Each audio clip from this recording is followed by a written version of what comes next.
今回は円珠ヶ浜釣り情報実況編をお送りします。最後までお楽しみください。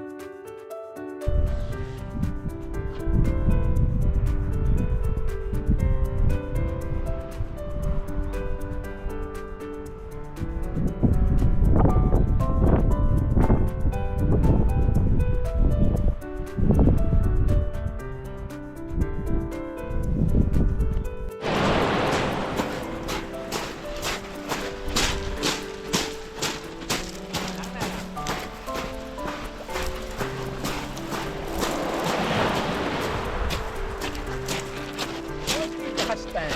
え？思いっきりで糸走ったんよ。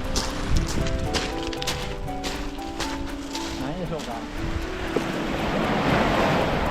死ぬとは違うと思う。あ、そう。ただかんな。これか。これか。ネギの。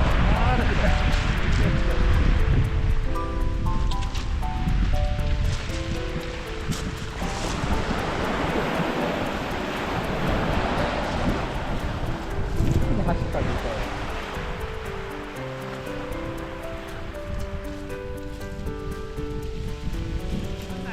わからん。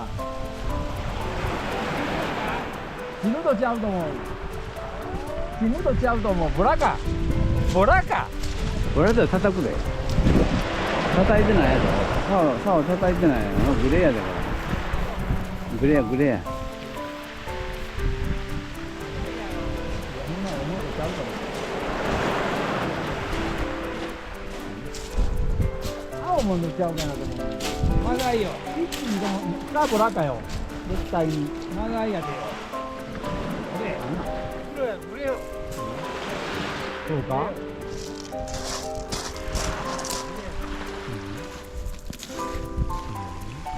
いや、ちぐれだよ。なんでグレーよ。なんでグレーよ。死ぬやない。あんなに糸走ったのにな、思いっきり頭叩かんしよ。竿やわいんか、それかいんで竿曲がってそれやらしことやらしいけど、あんとったれ。死ぬやだよ。こんなってるな、あん時走る。思いっきり走ったの、ほんまにと。る。中だねぶちないさかよ。なんだよ、やっとがい。思いっきり糸走ったで。ガリガリちゃん。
様、最後までご視聴ありがとうございました。次回の動画でお会いしましょう。またね。